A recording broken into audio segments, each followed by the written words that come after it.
Welcome to Glitch Cube, we're a gaming podcast, and each week we take a deeper look into the art of video games. I'm Christian. I'm Chris. And welcome back, everybody. Thank you for joining us on another fun and exciting quest through the world of video games. But today, we are taking a little bit of a twist, a little bit of a left turn, some may say, and we're going to be venturing into the world of movies.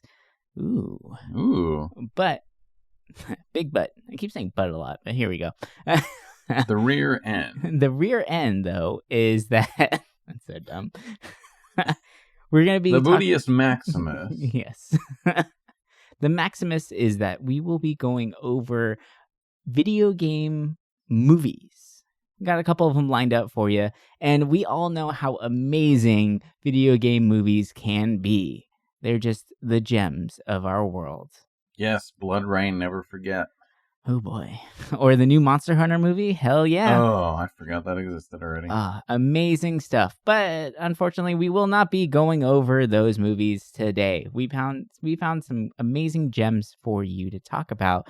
And before we go into what those movies actually are, let's start things off by going over some things that excited us this week with our joyous plugs. So what do you have for us this week, Chris? I've been playing a lot of that new DLC for Ghost of Tsushima. Oh, cool. And it's awesome. I played the original, or I played the main game on just a base PlayStation 4 when it came out. And now that it's been like upgraded and all that shit for the PlayStation 5, it is beautiful. And it's like 60 frames per second. Like, it's so smooth. And it feels more like I'm in a movie almost. Nice. Like, I don't know, I'm having a lot of fun with it. Even though a lot of the stuff they added into the island's pretty much more the same to an extent, I'm having a lot of fun with it. And yeah, it's such a beautiful game. It's one of the few games where I'm more in photo mode than anything else. Right. Yeah. What about you? Oh, this week, just recently, I've been hearing a lot of different podcasts talk about this show, and I decided to check it out, and I'm so happy I did. I started watching Ted Lasso. Ooh. And for those of you who don't know what Ted Lasso is, it's a Apple TV exclusive show where you have a football coach who ends up going to the UK to start coaching a soccer league. And based off that premise, it sounds not very exciting. Not gonna lie, it sounds pretty simple. Yeah. But this show, oh my gosh, if you're looking for something that really hits those feels and just one of those shows. Remember back in the day how we had a lot of stuff that was more just happy TV, Wholesome. just wholesome, like learn something, just no real like horrible conflicts. It wasn't the end of the world, just very simple stuff, and that is exactly what Ted Lasso is. And I think it comes at the right time for us.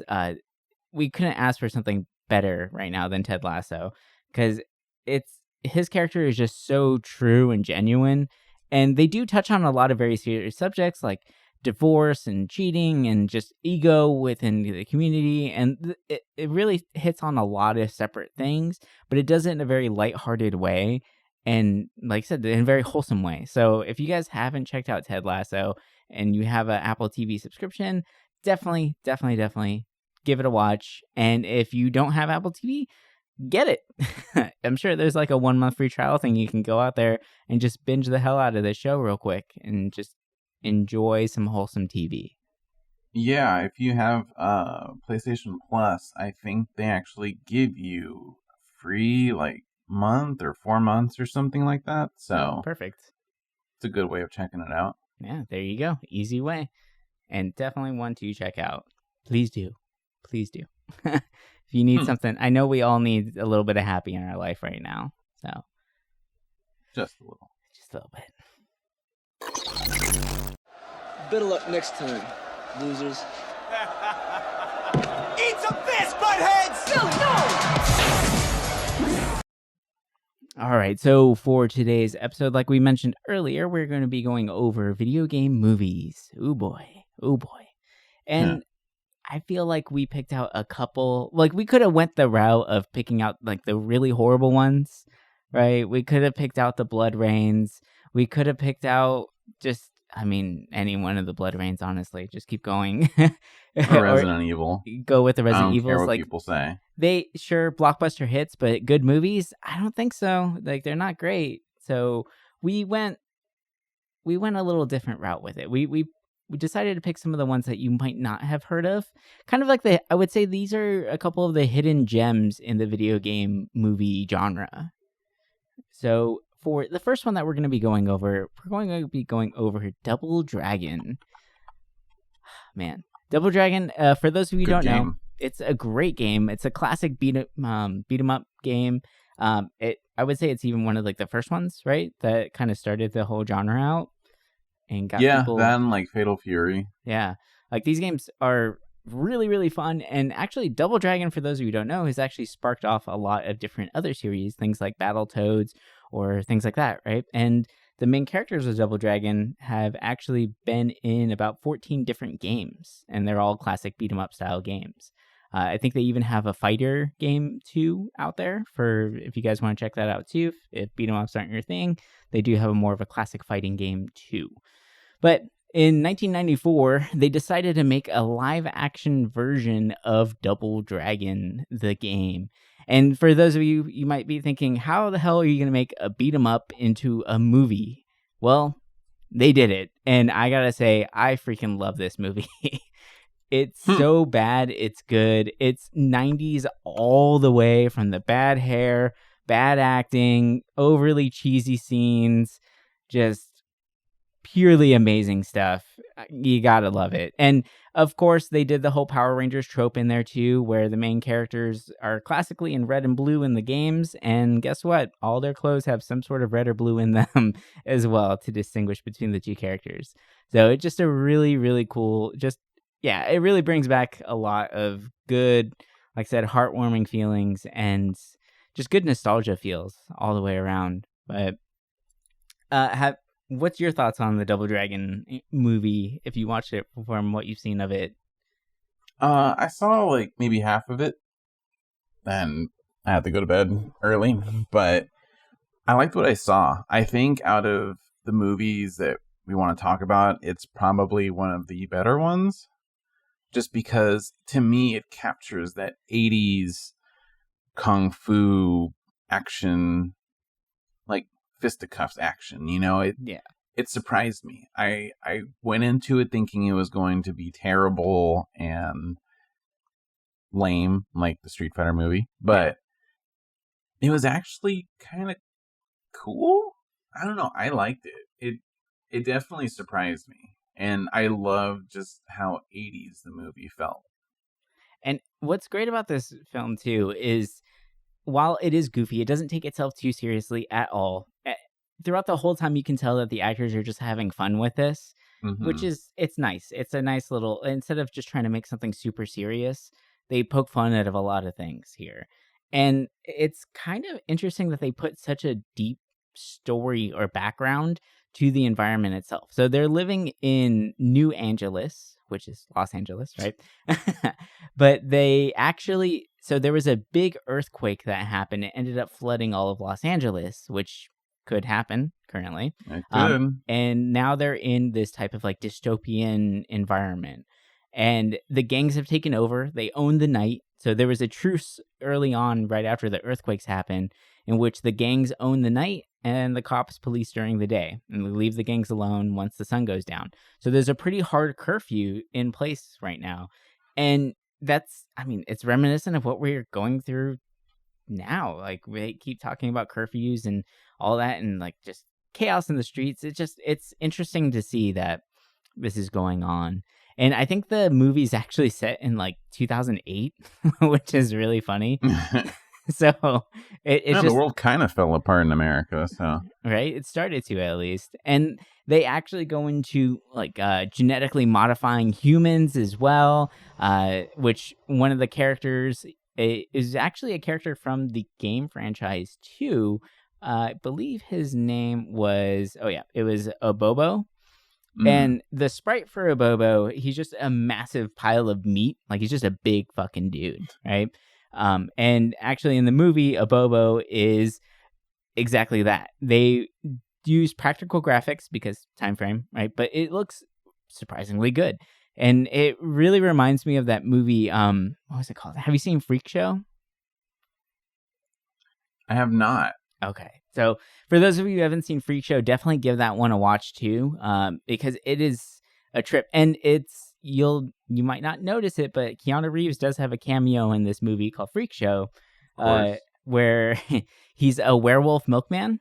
And it came out around the time during Bill and Ted Excellent Adventure too, so kind of has those same vibes to it. But it's just it's a city full of monsters, and you would never know it's Keanu Reeves because he's just fully covered in prosthetic makeup. So it's just kind of funny to see that. But you can see the same kind of prosthetic uses and stuff like that with his character Abobo, where he's been modified to be as strong as 10 men. So of course his traps are so big it's covering his ears. Like, he's just this big hulking like fucking guy. And he actually has a pretty interesting character arc throughout the movie, where at first he's a jerk, and then he realizes he's a monster, and he ends up reconciling for it and becomes friends with the main characters, which I think is kind of funny to see. So they even give the monster a really nice arc in the end. But, actually, I never mentioned it, but the main characters' names are Billy and Jimmy Lee. They are brothers, which I think is kind of funny because with the characters or the actors that portrayed them, it's obviously just some white guy and an Asian guy, and they're supposed to be actual brothers. But you can tell that there's no relation whatsoever between the two. Still great game. Great game, great movie to check out. And actually, the character of Jimmy is played by Mark Dacascos, who is an amazing actor, and he's done a lot of really different things. And he's what was it? Yeah, he was the nephew of the Iron Chef chairman. Oh, so, and he actually, I think he did Iron Chef America as well. And he's actually a martial artist. You can tell. One of the nice things that I noticed when watching this was that you could tell whenever he's the one actually doing the stunts, and he's actually doing a lot of them in the movie. So it was cool to see that. But then, of course, his counterpart, Billy, who he's just a goofy fighter. You can tell he doesn't really have any classical training when it comes to fighting. So he's the one doing the gag stuff, like, hitting people in the nuts or jumping on people's backs and giving them a noogie during like a karate match and shit like that. So it's a little over the top, yeah. But that's one of the things that I loved about it was how they obviously aren't taking themselves too seriously. So it just makes it that much more enjoyable to watch. Yeah, it's a fun movie. Yeah, it's good. It's really enjoyable, but I don't know, man. It's one of those where, like the Resident Evil movies, sure, the first one was okay. It was good, right? It's decent, but it doesn't hold to like the test of time, right? And I think because this movie let itself be goofy, it holds up a lot more. I think it's the same thing with like Street Fighter. Street Fighter movie definitely isn't a great movie, but I can still watch it. Whereas whenever I put on Resident Evil, like I have a hard time continuing to watch that movie, just because it's not that same like. It's generic. Yeah, it's something we've seen before. They're trying to be serious. They're trying to make something out of something that's supposed to be just really purely enjoyable and fun, and you just can't do that. It just doesn't work. Should have just thrown in Nemesis in the beginning and just, I don't know, actually kept to like a game story or something. It would have been more interesting. Like, I feel like those movies just, I don't know, they didn't capture that same feeling that the Resident Evil games gave me, and I feel like that's what really bummed me out after watching the first one. Yeah, agreed, for sure. And here's my favorite part about this movie. So the main villain, Koga Shuko, who's another white guy, of course, it's actually Robert Patrick. And for those of you who don't know who Robert Patrick is, watch Terminator 2 right now. He is the cop. He is the main villain. He is the T-1000 for Terminator 2. And then he comes in here with his his bleached high top and black goatee, and just like totally over the top, like MC Hammer looking suit.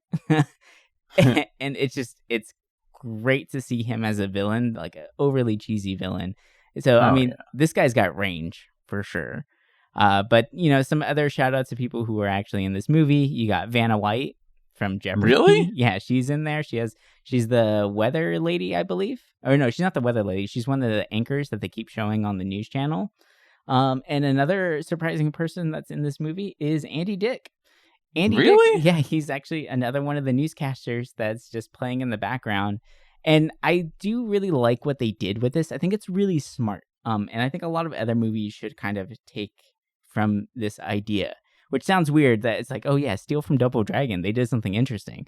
But so the way that they dropped in a lot of like the world building was through the news that was playing in the background. And it could be like they're sitting at a diner and you just happen to hear like them talking about the weather or how like there's acid rain again or the economy is failing or whatever it may be, but it's being played out as if like the news just playing in the background. And it's giving a lot of little like hints and things at the way that the world currently is. And I don't know, I really like the way they did that. So you don't have to waste time giving a whole like backstory to the world. You can just throw people into this, let them enjoy it. And if they want to know more, it's there. They just have to listen for it, right? It's just not being thrown in their face, but it is being like absorbed osmosis style into their minds and creating the world that they're living in or viewing at least. So it's pretty clever. I like the way they did that. Yeah. So there's a lot of just really fun stuff with this. I mean, main story behind it, of course, there's a medallion that's been hidden from the world that has ultimate power, and of course Shuko is trying to take it for himself. He's supposed to be a master martial artist, eventually gets it, gains control of the gangs, and then the main characters Jimmy and Billy defeat the big bad and become basically the kings of New Angeles. They become the Double Dragon. Yeah, they get the Double Dragon powers. Oh my god. Double D. And I gotta say, every time Jimmy Lee says dragon in it, all I could think of was Joey from Yu-Gi-Oh! He has such a heavy accent when saying dragon. It just reminds me of it. So it's like, I play my Red Eyes Black Dragon. Oh no! I couldn't help but giggle every time I was listening to that. So that made it that much more enjoyable for me. That's for sure. But such a cheesy movie, and if you're in the mood for an ultimate cheesy movie, check out Double Dragon. It's enjoyable. If you like movies that are so bad they're good, this is definitely one to check out for sure. Yeah. Hey, LWE, I challenge you to a beat-up! Say what? Alright, so moving on to movie game number 2. Are you ready for this? No, I'm scared. You should be. Alright, so this movie is called The FP. And for most people, that's not going to ring a bell for as a movie. Many reasons. For a lot of reasons. So what the FP is, oh gosh, it's so hard to explain this movie, but I have such good memories of this movie. Okay, before we jump into what this movie is, I just got to share a little story behind it. When I first moved out to California, or moved back to California at least, I was hanging out with my uncle a lot, and he showed me this trailer, and I just automatically fell in love. And I kept trying to get people at work to go with me to go watch this movie because, I just moved back in town, trying to make friends again, like kind of create that social circle for myself. And absolutely nobody wanted to watch this movie. Everyone was like, really? Like, let's do something else, or let's go watch a different movie. And I was like, no, we have to watch the FP, damn it. Like, this has to be a thing. Like, we're going to remember this. Like, this is a moment. It's an experience. This is one of those moments in your life that you will never forget, and you'll be happy you did it, right? So I couldn't get anyone to go with me. And then I finally convinced one person to go with me. And that was my now fiance. This is the first time we hung out together by ourselves and we watched this movie. We actually went opening day to the FP, and wow, this movie was only out in theaters for like 2 days. And then they got pulled very quickly. And if you've seen it, you know why. Like the language in this movie is, I'm not like a prude about it, like it's fine, but they really took it to a whole nother level of, you probably shouldn't say that on TV. It's especially by today's standards, and granted this movie came out 10 years ago. We're still though. Yeah. It's not very politically correct. Let's just put it that way. Like, No. everyone's throwing like that early 2000s slang around, and it's just like, I wasn't paying attention when they were dropping some words, and I was like, what? Wait, what? Yeah. What was just said? And then like it's said multiple times. I'm like, this movie's really out there. And here's the thing, there's only one Asian person in the whole movie, everyone else is white. So Yeah. for them to be talking so quote unquote urban, I guess, like that's even a wrong way to describe it. But yeah, that just kind of sets the scene. They go really far out with this movie.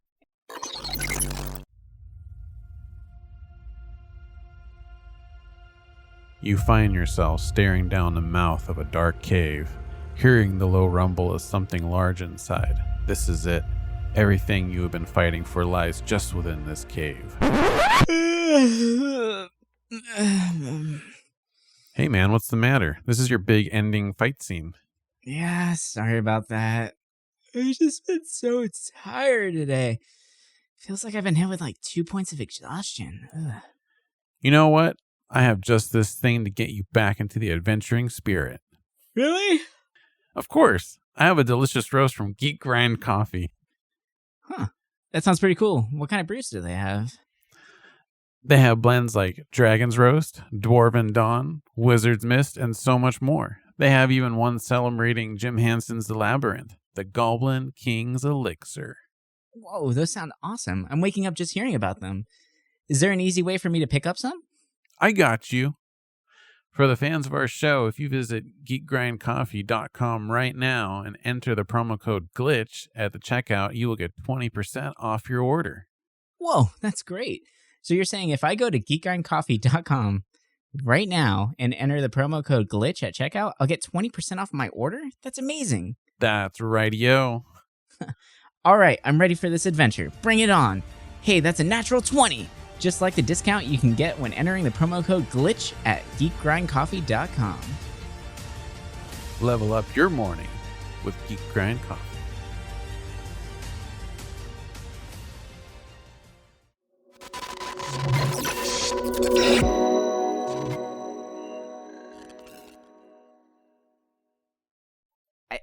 I'm going to try and give the FP a synopsis that is not goofy for a second. If you can. I'm going to try. All right. So the FP is a trailer park. It's already bad. Off to a bad start already. But it's a trailer park, and in the trailer park there happens to be a kind of gang war going on between two different factions. You have, I believe, the 248 and the 247, and it's basically kind of like lot numbers within the park, right? It's different sections, and the way it's broken up, it's actually north and south. And they happen to say that they're going through a civil war in the FP where people are fighting for, ownership of it all. And one interesting concept that they did within the costume designing, and the only reason why I caught this is probably because I've seen this movie like 6 times now at this point. So I actually started paying attention to the things around them and not what they were saying. But the ones from the South FP actually are rocking a lot of like Confederate flags and hats and things like that, but it's hidden within their like accoutrement of random attire. Because they look like a thrift store threw up on them. Like that's what the wardrobe looks like. It's pretty bad, where it's just like jumpsuits with glitter and just random gold and graffiti written everywhere, and then they throw on like a Confederate hat, but then they put like raver shit all over it. It's just it's all over the place. Like this movie's insane. Like even the main character is wearing. Do you remember those belt buckles that were like the LED belt buckles? Oh yes, yeah. I do. you can program it to say whatever you want it to. It just scrolls across. Well, the main character, your hero of this movie, is wearing one of those. So that's probably the most serious I can get before getting into the goofy part about this. And for most, people they're probably going to say, well, where's the video game? Right? There's no game in that. Boy. What game is this based off of? The best game.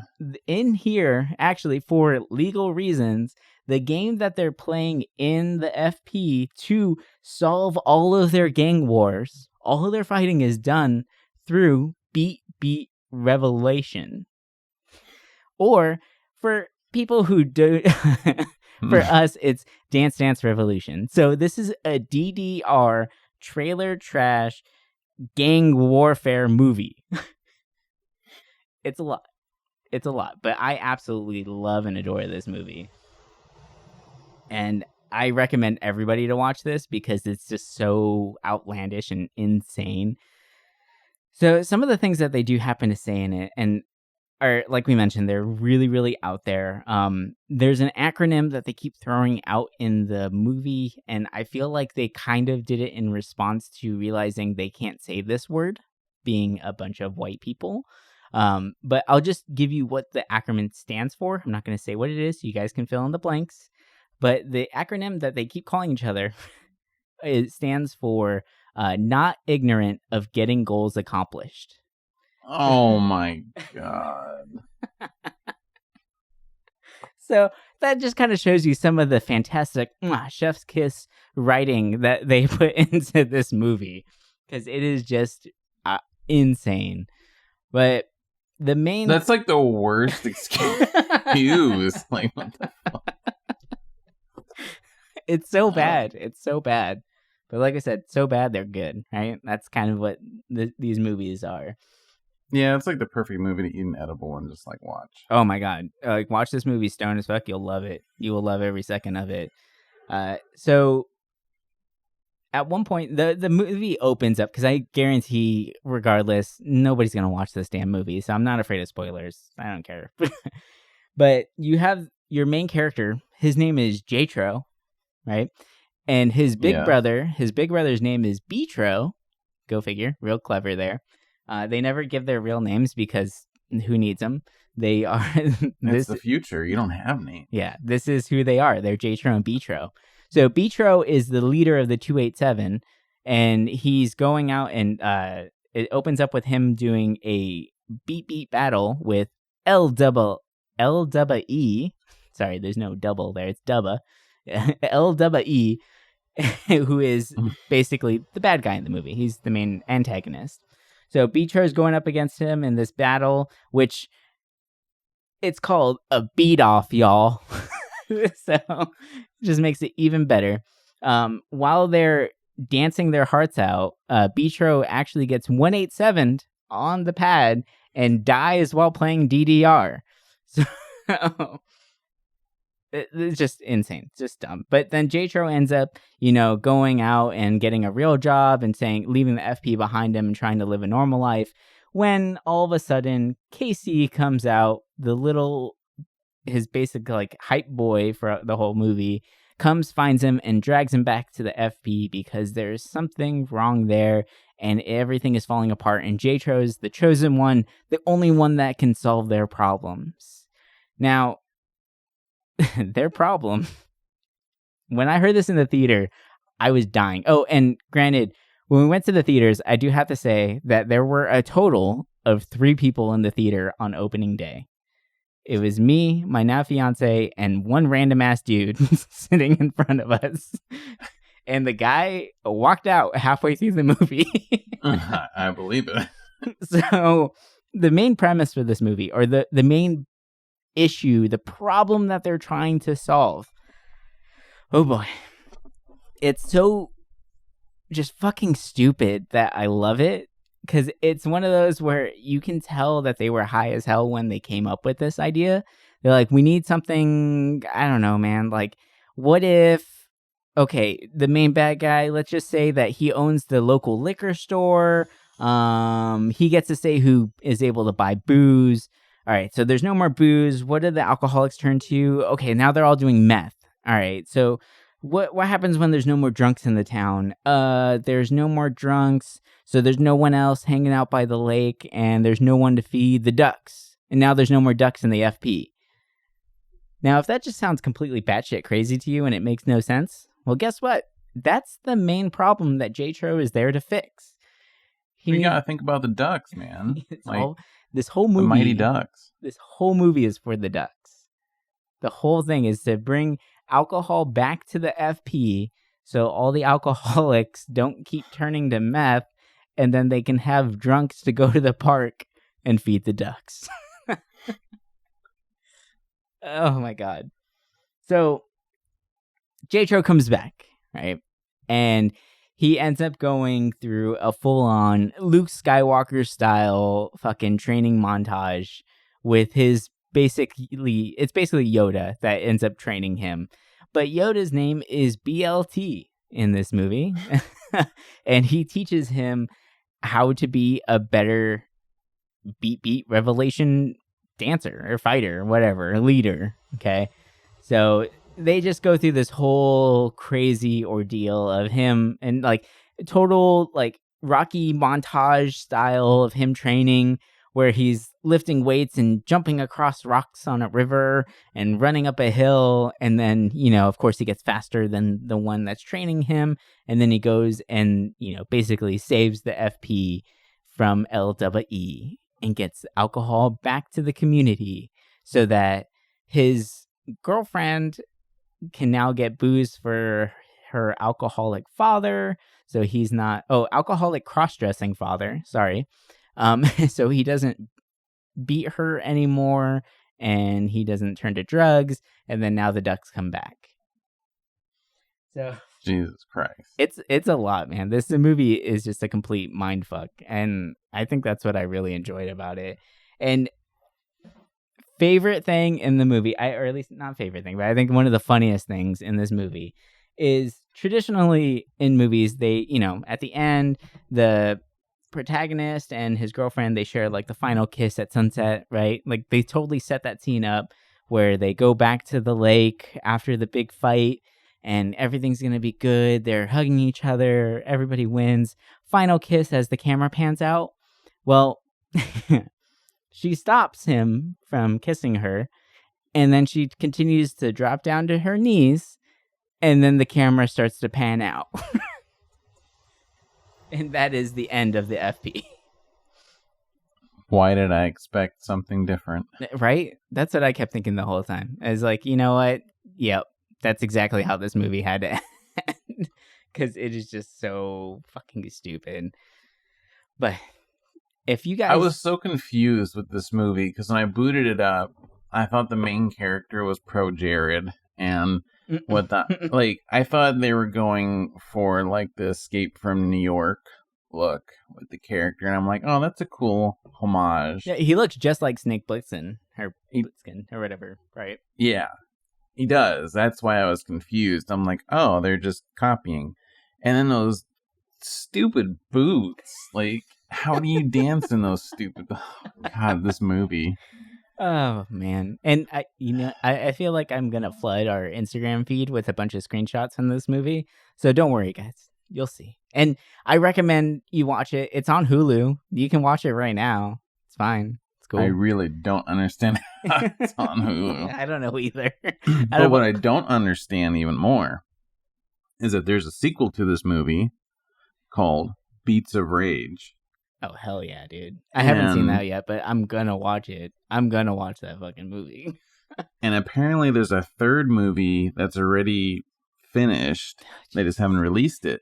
And they're producing a fourth movie. And I'm like, who does that? Like, who makes a third movie and then is already doing a fourth without even releasing the third yet? And it's just like, they're... So I think the big thing about this movie, too, is this movie definitely would not have been made if it wasn't for the production company that made it. It's produced and made by Trost Brothers. And I guarantee most people haven't heard of Trost Brothers, but that's fine. And the main characters, B-Tro and J-Tro, are the Trost brothers. That's them. It's their movie, so they can do whatever the hell they want. So, and it's I think the costume designer is like their mom or something, and one of the main producers of the film is like the dad, I think. Like, it's just a family movie that they just made together. Oh, that makes sense. So yeah, they're just having fun at this point, and I think more power to them. Like, have fun, go do your crazy ass movie. I mean, I'm surprised no one has really called them out too much on some of the language that they've been using, but it's fine. That's what I was surprised about, because I was trying to do like some pulling up to see, like if anyone's taking the Twitter about it or nothing. And I'm like, did this movie just fly under the radar that much? Yeah. I'm like, The first time that we came across the trailer was during Comic-Con. I think Comic-Con 2011 was the first time that played at Comic-Con? Yeah, the trailer played at some random booth. I forgot where it was, but that's kind of where we heard about it, but no one was really talking about it.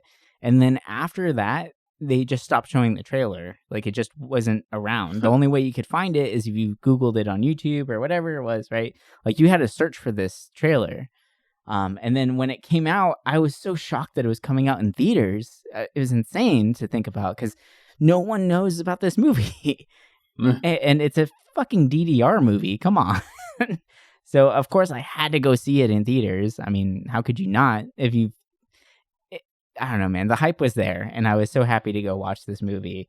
But yeah, it's one that I will never forget because of just how insane and stupid it is.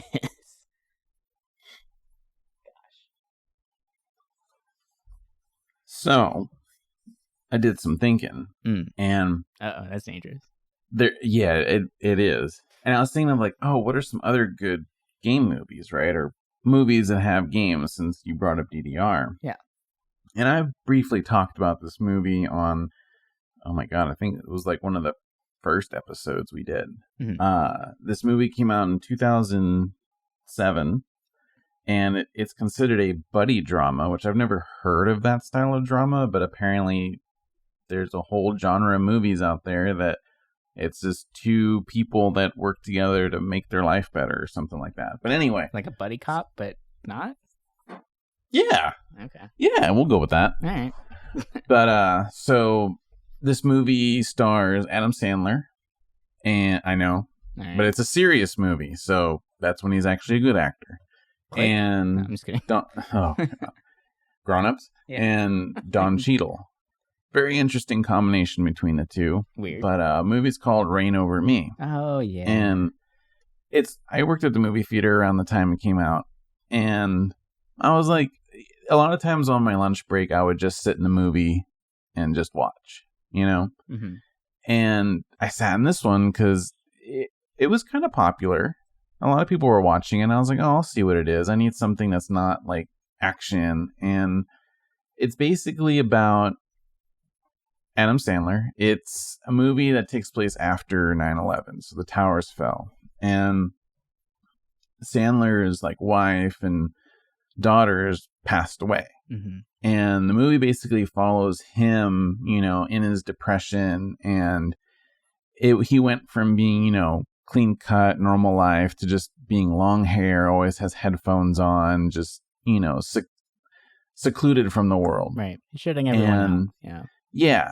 And the thing that kind of carries him through, and the movie actually plays a lot back to, is Shadow of the Colossus. Mm-hmm.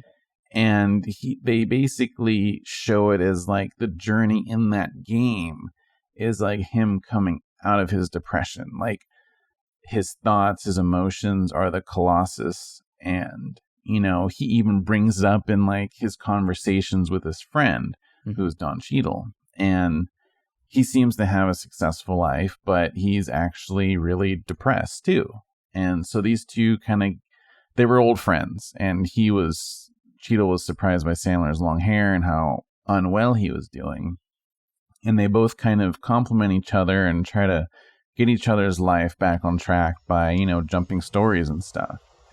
but Sandler's always bringing up Shadow of the Colossus to him, and he's always like, oh yeah, it's just a game, but he's like, no, like this game means more than that. And I thought it was really interesting because not talking about FP with product placement, but usually when it's a Sony product, it's just product placement. It's just thrown there for no reason. Like we saw at the Spider-Man trailer yesterday. Well, it'll be a week from now probably, but yeah. They just throw a PlayStation 5 controller in there and it's like, oh, yes, Sony product placement. But this game, movie actually did something deeper with it. And I think that's really awesome. Using a game not only in a positive light, but as a coping mechanism. Mm-hmm.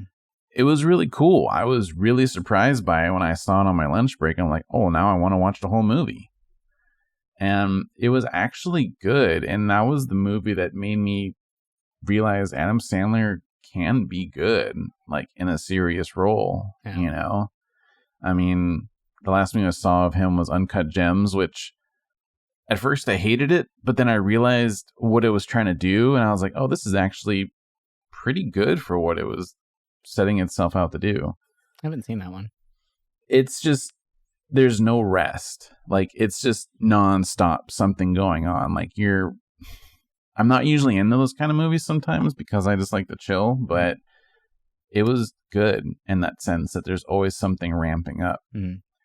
But I mean, that was when we were thinking of this episode, I was like, oh, this would be a good one to like bring up because I mean, I feel like not many people really know the movie, especially people that play games and stuff, right? Because they don't really want to watch a movie like this, but it was good for what it was. And I mean, I know there's a lot of other like good movies out there that have games in it. I mean, just look at The Wizard and there's a lot of good game movies out there. It's just everyone focuses on the bad ones, like Super Mario Brothers. I do like that it's a different take on the video game movie, right? It's not just taking the franchise of the game and figuring out how to make a hour and a half long film out of it. It's showing how games can actually impact our lives and be positive for people. Like that's amazing that Sony was able, or actually took the gamble on that of allowing a franchise like Shadow of the Colossus become like a video game movie, I guess, right? Yeah. And like there's even, I really like the stories that do that. There's an Asian drama. It's called like Father of Light.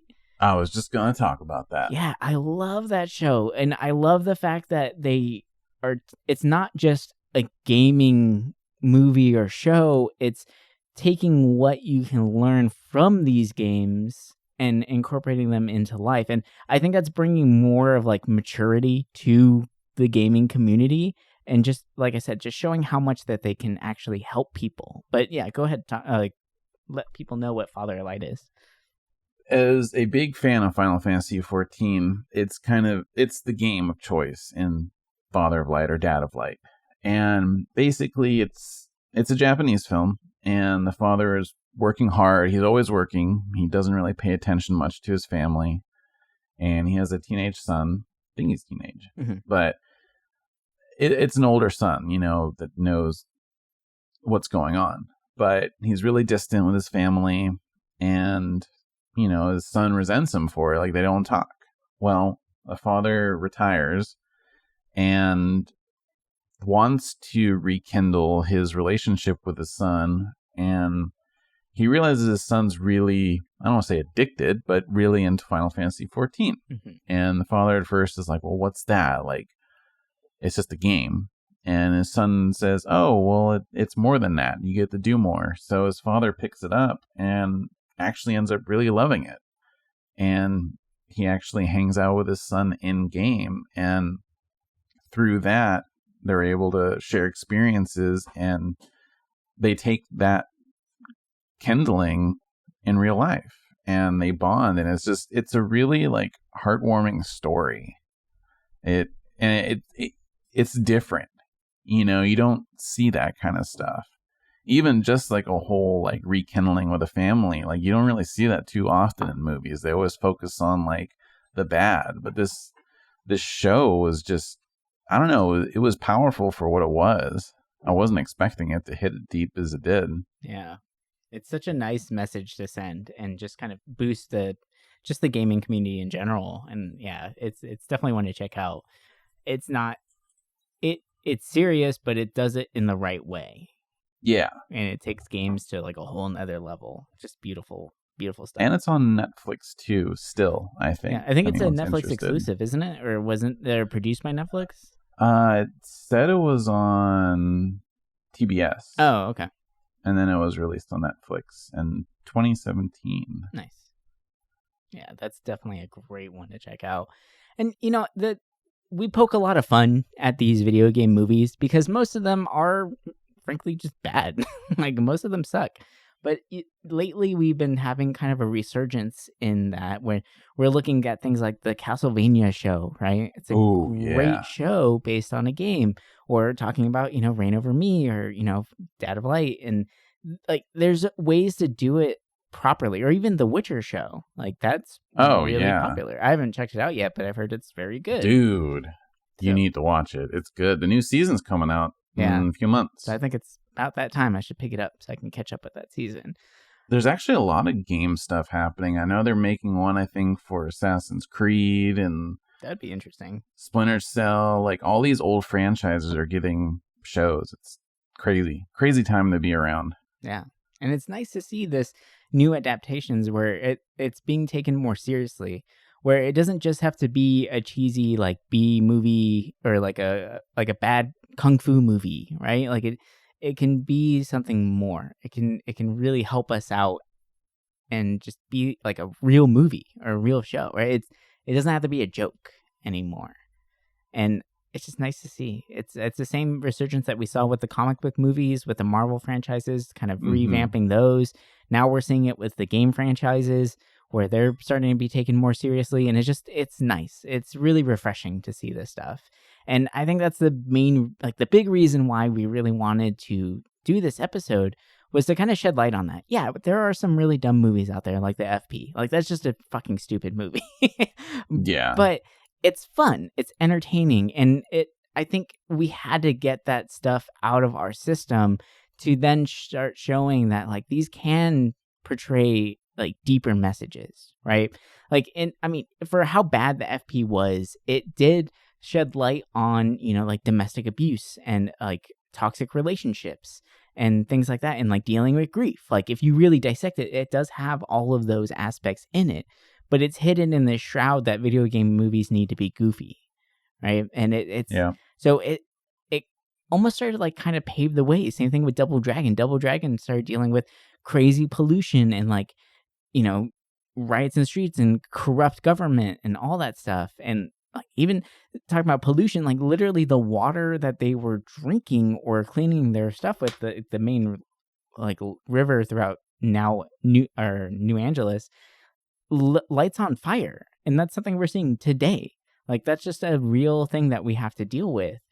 And it's funny to see some of these nuggets of truth and like kind of wisdom and foreshadowing in these movies where they're trying to kind of push the envelope and actually show that you can take a gaming concept, something that people are familiar with, and then expand on it and make it much more meaningful to the audience and just give them something that's easier for them to relate to while they're experiencing this show or movie.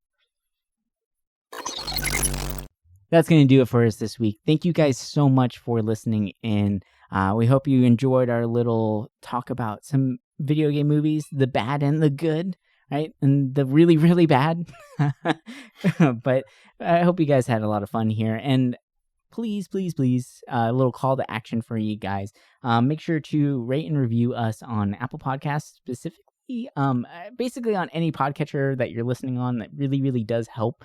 But the one that really gets the name out there that much more and helps grow the community more is Apple Podcasts. Unfortunately, they are like the kings. So if you can throw us a little 5-star rating review, that will really help us. And be sure to rate and review all the shows that you listen to, because that's the best way to get podcasting names out there and spreading some love. And then also make sure to follow us on Instagram, where we are the most active. It's GlitchCube on Instagram, easy to find, but you can help us expand the community there. And yeah, that's going to do it for us. Join us again next week for another fun and exciting topic for you. And yeah, well, thank you very much. Oh, and if you guys have any favorite or hated game movies, let us know. I mean, if you guys come with some good suggestions, maybe we'll make a part 2. I would love to do a part 2. And yes, the dumber, the better, please. I really enjoy dumb movies, so bring them on. Me too. Bring them on. All right, you guys. Thank you, guys. Enjoy the rest of your week, and we will catch you all next time. And bye. Bye.